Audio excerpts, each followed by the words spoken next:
একসময় যে ছায়া দিত সেই এখন ঢাল ভেঙে মাথায় ফেলছে। শতবর্ষী বটগাছ, যে গাছের নিচে পথিকরা খুঁজত প্রশান্তি আর শিশুরা খেলায় মেতে উঠত, আজ সেই গাছই হয়ে উঠেছে আতঙ্কের প্রতীক। শুকনো ডালপালা মুহূর্তেই ভেঙে পড়ছে নিচে, আর মানুষ বাঁচছে ভয়ে। না জানি কখন নেমে আসে প্রাণঘাতী এই বিপদ। আমাদের এই বটগাছটা অনেক পুরাতন, এখন ডালপালা ভেঙে পড়ে, আমরা খেলাধুলা করতে পারি না, এবং আগে পিটি হতো, এখন পিটি করতে পারতেছি না।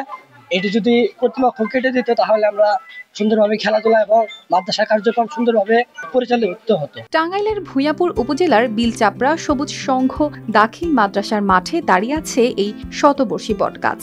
একসময় যেটি ছিল গ্রামবাসীর আশ্রয়, আজ সেটি যেন ধ্বংস ডেকে আনছে চারপাশে। বয়সের ভারে নুয়ে পড়া গাছের প্রতিটি শাখা এখন মৃত্যু ঝুঁকি।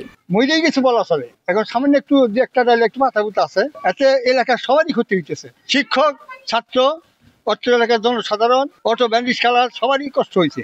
এটা অতি দ্রুত এটা কাটা উচিত। গাছটির পাশেই আছে সরকারি প্রাথমিক বিদ্যালয়, মাদ্রাসা আর মসজিদ। ঈদের সময় এই মাঠেই হয় নামাজ, অথচ মৃত ডালপালা ভেঙে পড়ছে ঠিক এই জায়গাগুলোতেই। ছোট ছোট বাচ্চারা যখন মাঠে দৌড়ে খেলছে, তখন যে কোনো মুহূর্তেই তাদের ওপর ভেঙে পড়তে পারে এই ডাল।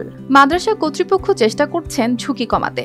গাছ ঘিরে টেনে দিয়েছেন রশি, খুঁটি দিয়ে বেঁধে রেখেছেন কিছু অংশ, কিন্তু ক্ষুদে শিক্ষার্থীদের থামানো বড়ই কঠিন। তারা খেলতে খেলতেই চলে আসে গাছের ছায়ায়, আর তখনই শুরু হয় নতুন আতঙ্ক। যে কোনো মুহূর্তে এটা ইতিপূর্বে 3টা ডাল ভেঙে পড়েছে, বড় বড় ডাল ভেঙে পড়ে।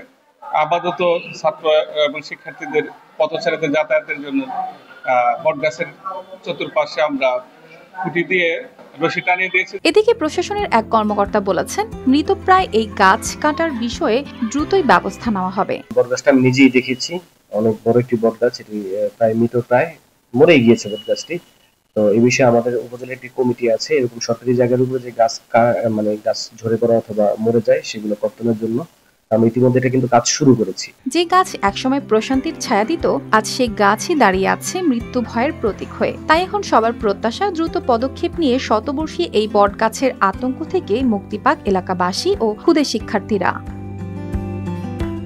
News desk, RTV।